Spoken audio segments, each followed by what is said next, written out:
But again, the agent is the thing that's doing the work. The object is the thing that's receiving the work. So let's talk some basic definitions first. And to get there, I'm going to use just a simple diagram because that's where we're going to need to start.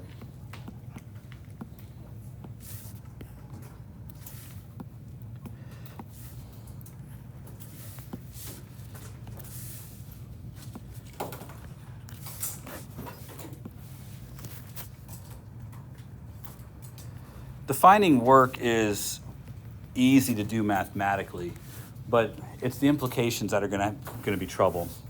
I will be writing out the word work for the time being because otherwise it would just be a capital W, and I don't want you to get that confused with the force of weight. So when you see that, I'll write it out for the time being.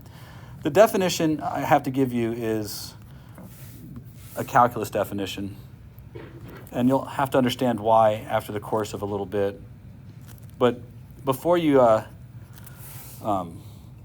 leave some space around this as I label a few things, because I want you to be very clear about what's here. This is for a variable force. So the force is not the same all the time, or it's changing. It could be the size of the force, it could be the angle of the force. If any part of the force is changing, you have to use the integral. If you're working with a constant force, then we don't have to use the integral. So both of these are definitions of work, but this is for a constant force that is applied at a constant angle. Work is a scalar quantity. It has no direction.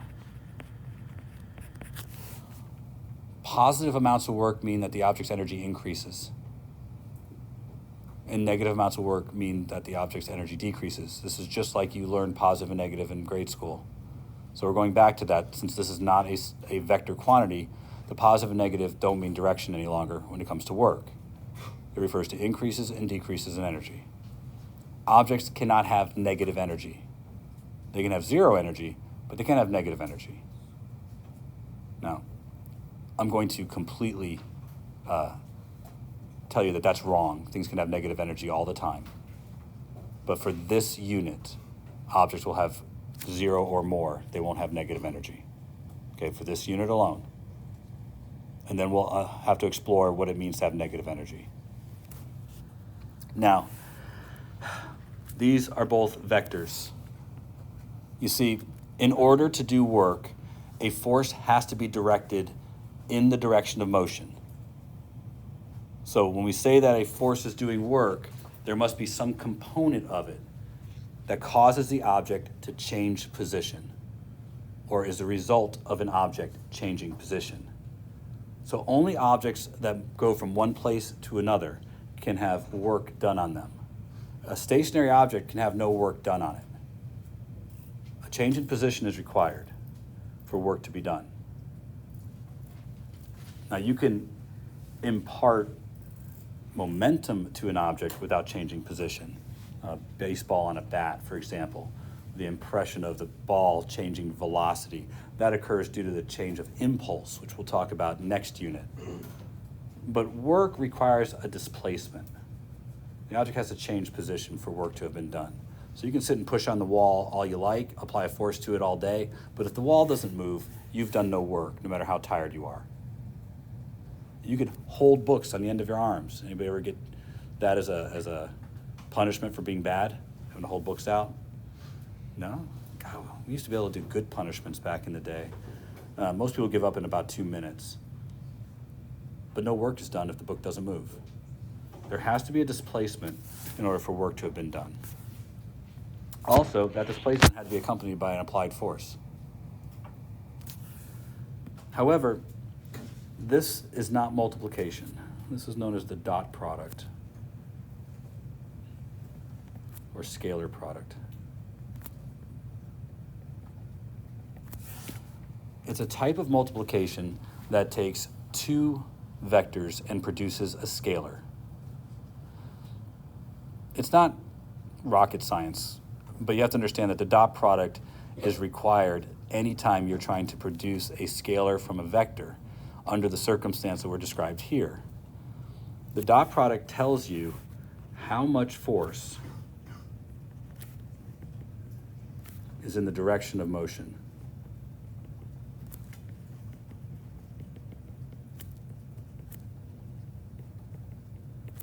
That's what the dot product tells you. How much of your force is in the direction of motion? And it's not particularly hard to calculate it. It's the cosine. So the dot product takes the scalar part, the magnitude of the force and the magnitude of the displacement, and multiplies by the cosine of the angle between them. Cosine is the adjacent side, so that's the part of the force that's in the direction of the displacement. So when we talk about angle, we're talking about the angle right there, assuming the box's displacement is horizontal along the ground.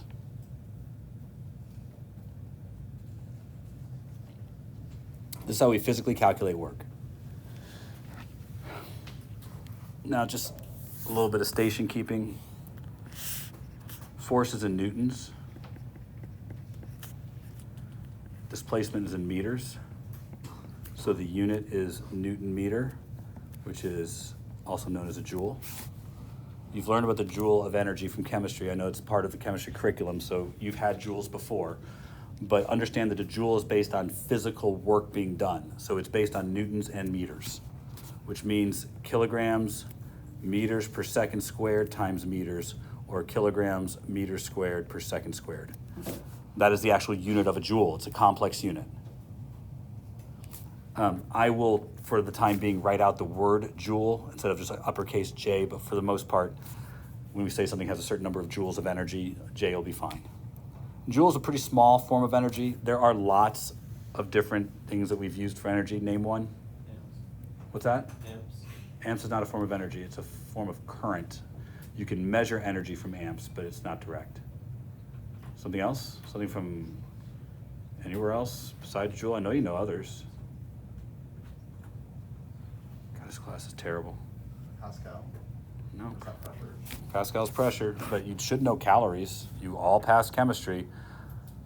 Maybe I should take that away. How about big C calories? Nobody knows what a calorie is? Oh my God, this class is terrible. I'm gonna post this video for sure. Me saying my third period, terrible. They don't know any of this stuff. Should go back and yell at all their teachers. So, how are these two things related, by the way? Yeah? So 1 kilocal is equal to 1 big C cal. Good. There are 4.19 joules for every 1 little C calorie.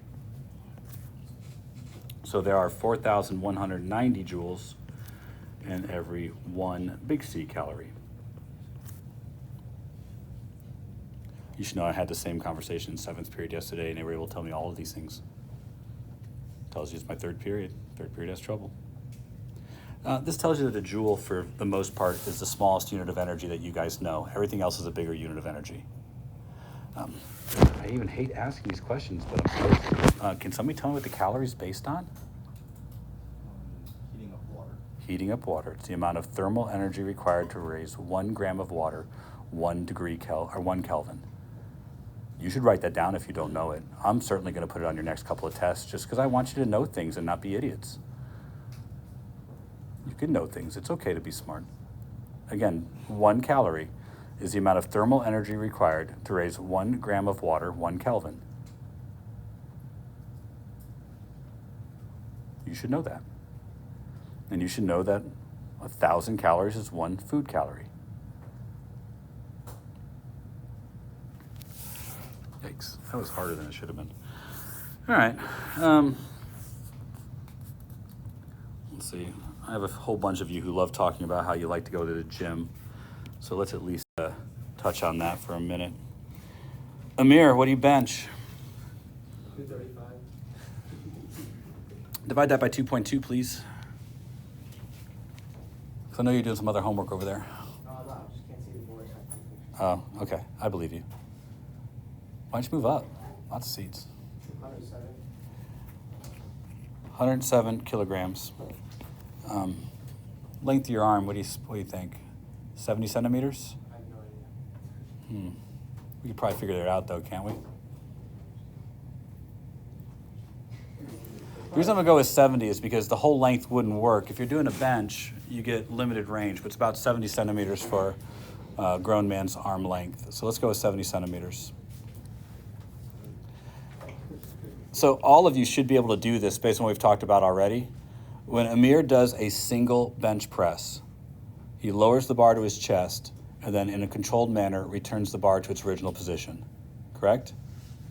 Now, anybody who works out will tell you that the whole idea of a bench press should be to have a controlled movement the entire time, not to bounce the weight off of your chest, all that kind of stuff. Let's talk about just the press portion, the part where we're going from the relaxed state to the extended state. Fair enough? How much work is done? You guys should be able to do that with what little we've already talked about. It's not a particularly hard conversation, so consider what would it take for you to do this quick calculation to determine the amount of work done in the single portion of the press.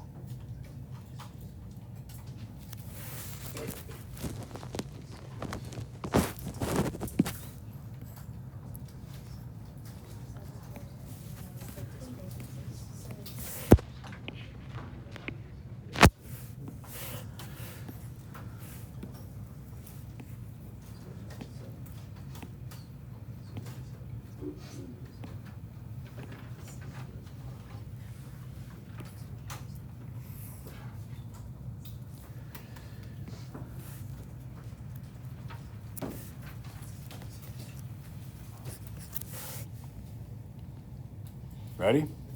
This is all we got to do, right? The first thing you need to figure out is what is the force required to do this? I don't think that's particularly hard, is it? How many forces are acting on the barbell on its journey upwards? 2. If I draw a free body diagram, I'm going to have mg downwards and I don't know, whatever you want to call this, normal force from Amir upwards. Is that fair enough? We don't have to push harder than the weight of the barbell. We just need it to rise at a constant speed. So as long as we lift with the amount of force that gravity is applying to the barbell, that's sufficient.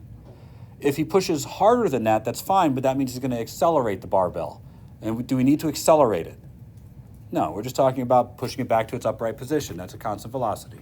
So when we're talking about the work, we're talking about applying a force equivalent to the weight of the barbell. Fair enough? All right. What is the direction of this applied force from Amir? Up, good for you guys? What is the direction of the motion of the barbell? I hope up, right? I mean, we've seen Jim fails, but we are hoping that this is a successful press. So the next thing you need to evaluate is what is the angle between the applied force and the displacement. Yep, I think 0 degrees is fair. So it seems to me that we are applying 1,070 newtons of force over a displacement of 0.7 meters, and all of that force is directed in the direction of the displacement. This is the amount of work done in a single press. You guys got those fancy things? Tell me how much we're talking about here. 700 and what? 747?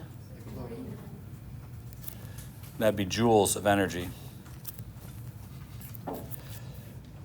On the way into the gym, preparing for this, Amir had himself a good solid protein bar, which was 220 calories. How many joules of energy did he fuel up with? Take a minute, please. I'll call on one of you.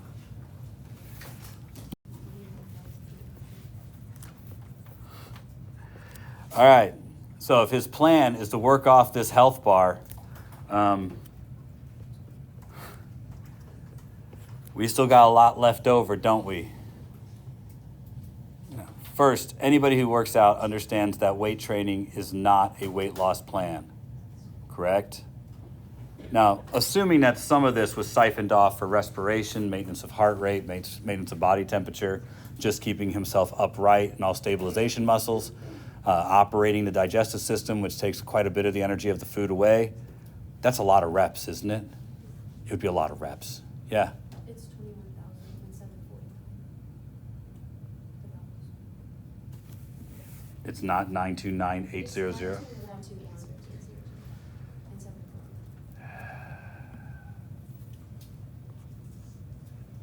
Give me the other three. I can't hear you guys when you mumble. Why'd you give me the wrong number first? She said one. Oh, I just wrote it wrong? Yeah. At 2 meters per second while it's sliding along the ground. A constant 2 meters per second. How much work was done on the box while it was moved across the floor?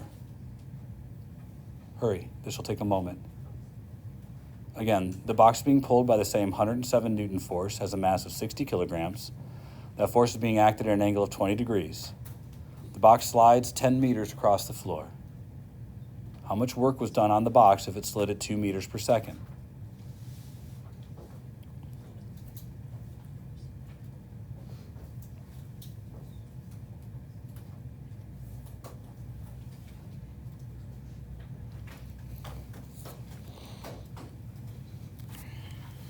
Gotta hurry.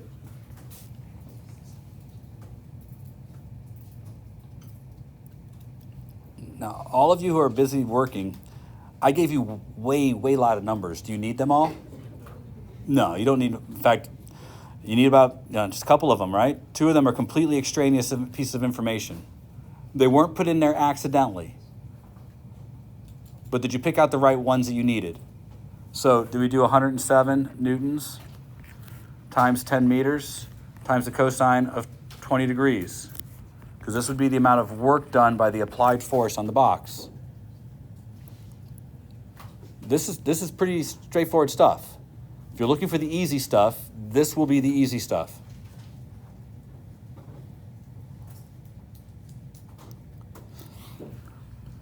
How much work was done by friction?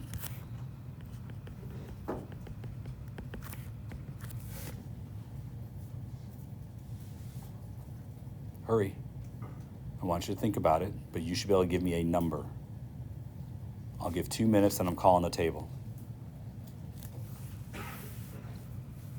Maybe consider drawing yourself a little free body diagram, of all the forces acting in the system.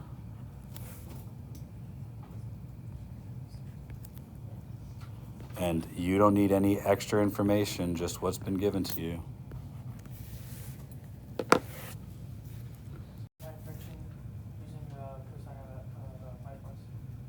Why the cosine of the applied force? Because the net force equals 0. There we go. First, did you all realize that net force equals 0? The box is moving at a constant speed. That's the first thing. And then, expertly done, this component is the part of the force that's going forwards, must be balanced by the frictional force. So, F cosine 20 degrees minus friction equals 0. So friction equals 107 times the cosine of 20 degrees. Did you get 100.5 newtons? That's what I got. Now, if I want to find the work done, be careful. The force applied was 100.5 newtons. The displacement still 10. What is the angle between friction and the displacement? It's 180 degrees. All right, the box moved this way. Friction's acting this way. That is 180 degrees.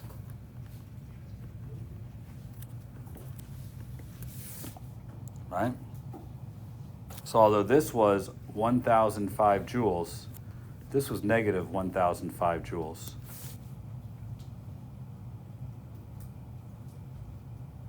Did you do the math?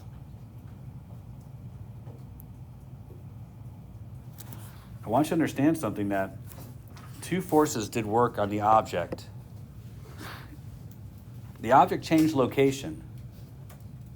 But in the end of the day, in this problem, there is net work being done as well.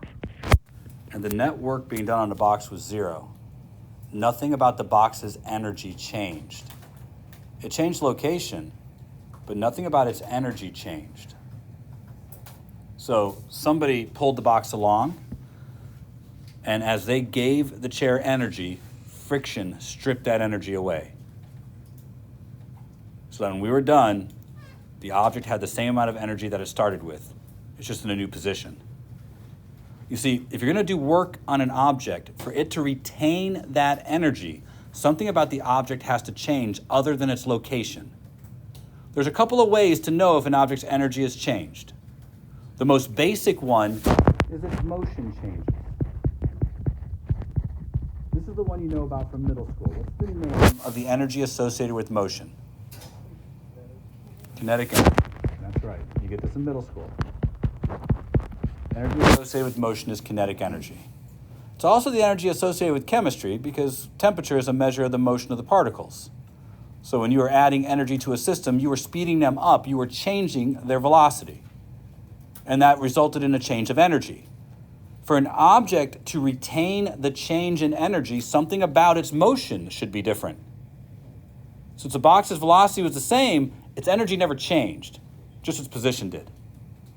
So in many cases, you have an object that's going to be moved around. It will be having work done by multiple forces. Only if there's work done by an unbalanced force will the object's energy change. Right? It has to be an unbalanced force because that will cause an acceleration. That's when you can change an object's kinetic energy. The bell's going to ring in like a minute, and that's probably as far as we should go for today.